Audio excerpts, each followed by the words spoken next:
Good morning to all of you. Welcome to my channel RX Pharma Chat। दोस्तों आज की video में हम बात करने जा रहे हैं cleaning of the private part, मतलब कि लेडीज को अपने वेजाइना की सफाई की तरफ ध्यान देना चाहिए। किस तरीके से ये सफाई करनी चाहिए। हमारी बॉडी के बहुत सारे अंग ऐसे हैं जिनकी रेगुलर सफाई बहुत ज्यादा जरूरी है, जैसे बाथिंग लेना बहुत ज्यादा जरूरी है, आंखों को धोना, कानों को साफ करना, हमारे नाक को साफ करना, हमारे मुंह को साफ करना, टीथिंग को ब्रश करना और एनल की सफाई करना और अपने प्राइवेट पार्ट की सफाई करना। इस तरीके से आज हम बात करेंगे वेजाइना की सफाई किस तरीके से करनी चाहिए। तो इसमें बहुत सारे पॉइंट्स आज हम डिस्कशन करेंगे, जैसे कि वेजाइना की सफाई कब करनी चाहिए, वेजाइना की सफाई कैसे करनी चाहिए, वेजाइना की सफाई कितनी बार दिन में करनी चाहिए और किसके साथ करनी चाहिए, मतलब कि कोई सोप यूज करना चाहिए या मार्केट से कोई बना हुआ ऐसा अच्छा प्रोडक्ट है जो कि यूज करना चाहिए। तो इसी के बारे में आज की वीडियो में हम डिस्कशन करने जा रहे हैं।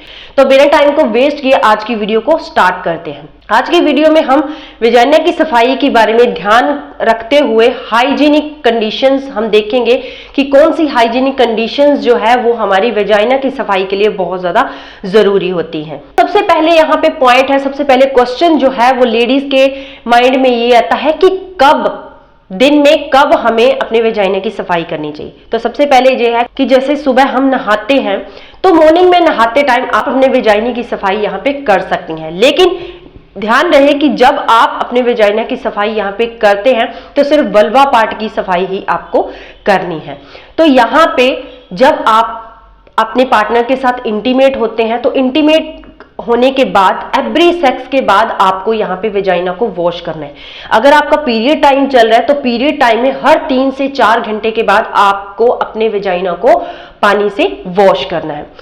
कई ऐसी कंडीशंस होती हैं कि आपको पब्लिक टॉयलेट यहाँ पे यूज करना पड़ता। कई बार तो पब्लिक टॉयलेट्स बहुत ज्यादा साफ होते हैं, लेकिन कई बार क्या होती है थोड़ी बहुत गंदगी वहां पे होती है, तो लेकिन वहां पे आप अपने यूरिन को स्टॉप नहीं कर पाते हैं। तो उस कंडीशन में आपको, जब आप पब्लिक टॉयलेट यूज कर रहे हैं तो यूरिनेशन के बाद भी अपने वेजाइना को आपने यहाँ पे क्लीन करना है।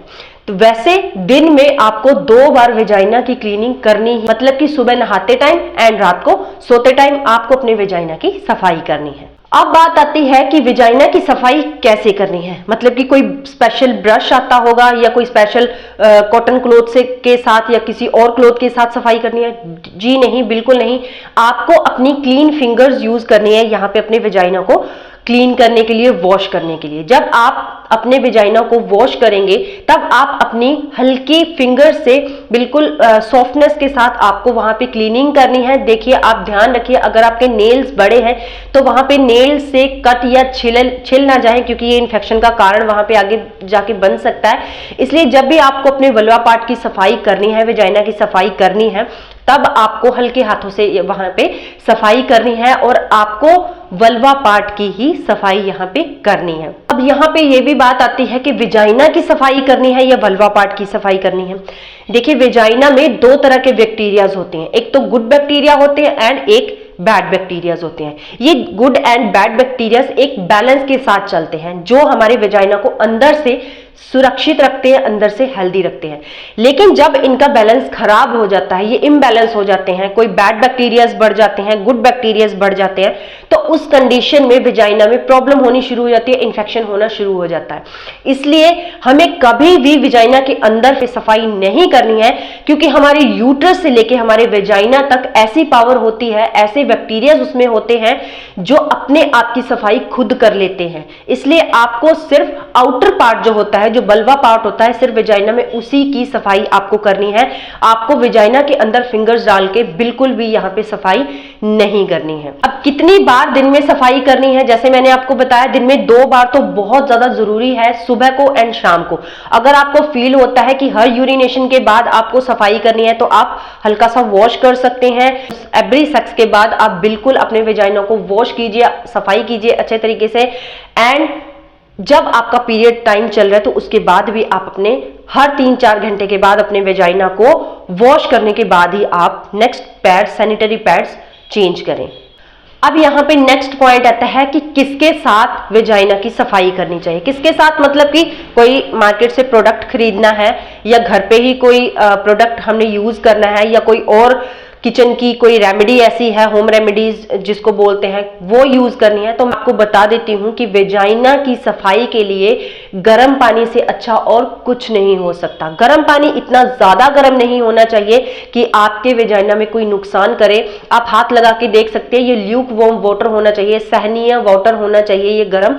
तो आप हल्के गर्म पानी से अपने वेजाइना की 2 बार दिन में सफाई जरूरी है, 2 बार दिन में सफाई जरूर कीजिए। हल्का गर्म पानी, अगर आप इसमें हल्का सा फिटकरी का पाउडर भी डालना चाहते हैं तो हल्का सा फिटकरी का पाउडर भी डाल सकते हैं। फिटकरी के पाउडर के साथ साथ अगर आप इसमें एलोवेरा जेल भी डालना चाहते हैं तो एलोवेरा जेल भी इसमें हाफ स्पून आप ऐड करके इससे अपने वेजाइना को वॉश कर सकते हैं। दूसरी रेमेडी आपको मैं यहाँ पे बताती हूँ वेजाइना को वॉश करने के लिए। आपने यहाँ पे एजवाइन का वाटर यूज करना है अपने वेजाइना को वॉश करने के लिए।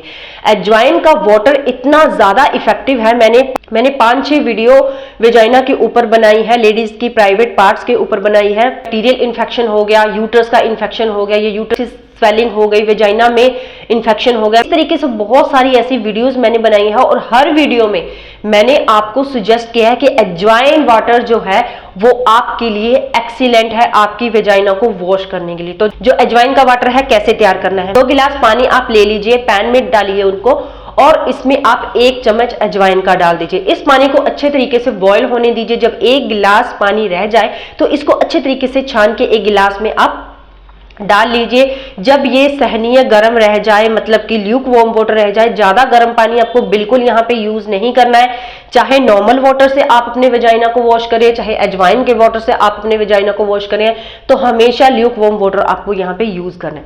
तो दिन में आप, अगर आपको इन्फेक्शन की यहाँ पे प्रॉब्लम हो रही है, वेजाइनल इन्फेक्शन की, जैसे आप फील कर रहे हैं कि सेक्स के बाद आपको इचिंग होना शुरू हो जाती है, सेक्स के बाद आपको रेडनेस रहना शुरू हो जाती है, तो कई लेडीज को क्या होता है कि जब उनके पीरियड्स खत्म होते हैं तो उनको यहाँ पे रैशेज, उनको यहाँ पे वेजाइना में इचिंग होना शुरू हो जाती है, इन्फेक्शन सा उनको होना शुरू हो जाता है। तो इस कंडीशन में जो एजवाइन वाटर है आपके लिए बहुत अच्छा रहेगा। एजवाइन वाटर से नॉर्मली आप अगर दिन में 2 बार भी अपने वेजाइना को वॉश कर लेते हैं तो वेजाइनल इन्फेक्शन होने के चांसेस आपके बिल्कुल 0% होंगे। इतना ज्यादा इफेक्टिव होता है हमारा एजवाइन का पानी। वेजाइना को वॉश करने के लिए कभी भी मार्केट से बने हुए प्रोडक्ट्स आपको यूज नहीं करने चाहिए। कई बार क्या होता है कि आपको वेजाइना का इन्फेक्शन हो गया है, यहाँ पे आपको इंटीमेट वॉश जैसे कोई वेजाइनल वॉश, कोई सोप आता है मार्केट में आपके वेजाइना को वॉश करने के लिए, तो वो लड़कियां यूज करने लग जाती हैं, वो लेडीज यूज करने लग जाती हैं, कोई परफ्यूम्स यूज करने लग जाती हैं। वो बिल्कुल भी आपके वेजाइना के लिए सही नहीं है। कई बार क्या होता है ये प्रोडक्ट आपको फायदा देने की बजाय नुकसान दे देते हैं और आपके जो वेजाइना का पीएच होता है ये चेंज हो जाते हैं। जो गुड बैक्टीरियाज बैड बैक्टीरियाज का बैलेंस होकर चल रहा है, यहाँ पे बैड बैक्टीरियाज बढ़ जाते हैं, गुड बैक्टीरियाज कम हो जाते हैं और यहाँ पे इन्फेक्शन होना शुरू हो जाता है। और कई बार ये इन्फेक्शन इतना ज्यादा बढ़ जाता है कि आपको नॉर्मल जैसे यूरिन पास करते हैं बहुत बर्निंग सेंसेशन होती है, बहुत इरिटेशन होती है, डिस्कम्फर्ट आपको रहना शुरू हो जाता है। इसलिए जब भी आप अपने वेजाइना को वॉश करते हैं आप मार्केट से बने हुए प्रोडक्ट जितना हो सके कम यूज कीजिए, क्योंकि ये आपके वेजाइना के लिए बहुत ज्यादा सही रहेगा। नॉर्मल ल्यूक वार्म वाटर आप यूज कीजिए अपने वेजाइना को वॉश करने के लिए। आप फटकरी के पानी से भी वॉश कर सकते हैं। फटकरी का पानी जो होता है ये आपके वेजाइना को, ढीली वेजाइना को आपको टाइट करने में भी बहुत ज्यादा हेल्प करेगी। जी हाँ, जिनकी वेजाइना ढीली हो गई है डिलीवरी के बाद, बच्चों के बाद, तो वो अगर फिटकरी के पानी से यहाँ पे अपने वेजाइना को वॉश करते हैं, जैसे आप रेगुलर फिटकरी का पानी अपने वेजाइना को वॉश करने के लिए यूज करते हैं, आपकी ढीली वेजाइना बिल्कुल टाइट हो जाती है। एक स्पेशल बात, जब भी आप अपने वेजाइना को वॉश करते हैं उसके बाद ड्राई कॉटन के टॉवल से आप इसको क्लीन कीजिए, ड्राई कीजिए। उसके बाद पैंटी आप यूज करेंगे, हो सके तो आप यहाँ पे कॉटन की पैंटी ही पहनिए, थोड़ी सी लूज आपको पैंटी पहननी चाहिए, क्योंकि बहुत ज्यादा टाइट पैंटी आपको रैशेस का कारण यहाँ पे बन सकती है। हो सके तो जब भी आप ये अपने इनर वियर्स उतारते हैं, वॉश करते हैं, तो धूप में सुखाएं अगर पॉसिबल हो सके, क्योंकि ये आपके 100% जर्म्स को मारने में बहुत ज्यादा हेल्प करता है और किसी तरीके की इन्फेक्शन, किसी तरीके की प्रॉब्लम आपके वेजाइना में कभी नहीं होगी। यहाँ पे आप एप्पल साइडर विनेगर का भी यूज कर सकते हैं अपने वेजाइना को वॉश करने के लिए। भी एक बहुत अच्छा इंटीमेट वॉश है जो घर पे ही आप बना सकते हैं। इसको आपने कैसे बनाना है, 1 गिलास ल्यूक वार्म वाटर का लीजिए, उसमें आपने 10 से 12 ड्रॉप्स अपने एप्पल साइडर विनेगर की डालनी है, क्योंकि ये कंसंट्रेटेड फॉर्म में अवेलेबल होता है, इसलिए आप इसको बिल्कुल डाइल्यूट करने के लिए 10 से 12 ड्रॉप्स ही यूज कीजिए। तो इसको अच्छे तरीके से इस ल्यूक वार्म वाटर के गिलास में मिक्स कीजिए, उसके बाद अपने वेजाइना को इससे आप वॉश कीजिए। ये भी आपके इन्फेक्शन को कम करने के लिए बहुत ज्यादा हेल्प करता है। और अगर आप इसका रेगुलर जैसे यूज करते हैं, दिन में एक बार भी अगर एप्पल साइडर विनेगर से अपने वेजाइना को वॉश करते हैं, या 2 दिन के बाद करते हैं या 1 दिन के बाद करते हैं, तो ये आपको काफी हद तक 80% तक आपके वेजाइना को हर तरीके के इन्फेक्शन से बचा के रखेगा। ये कुछ पॉइंट्स थे जो अपने प्राइवेट पार्ट की सफाई करने के लिए बहुत ज्यादा ध्यान में रखने वाली चीजें हैं। तो आज के मेरी पॉइंट्स, आज की मेरी वीडियो आपको कैसी लगी, एक कमेंट के थ्रू मेरे साथ जरूर शेयर करना। अगर आप मेरे चैनल पे नए हैं, मेरे चैनल को सब्सक्राइब कीजिए, साथ में दिए गए बेल आइकन पे ऑल प्रेस जरूर कर देना, क्योंकि मैं रेगुलर अपने चैनल पे हेल्थ से रिलेटेड वीडियोस को अपलोड करती हूँ। जिन्होंने मुझे फॉलो किया है उनका मैं बहुत ज्यादा थैंक्स करती हूँ। मिलते हैं नई वीडियो में नई इंफॉर्मेशन के साथ, तब तक के लिए good bye, have a nice day. मेरा मेन मोटिव आपकी अच्छी हेल्थ। Thank you very much.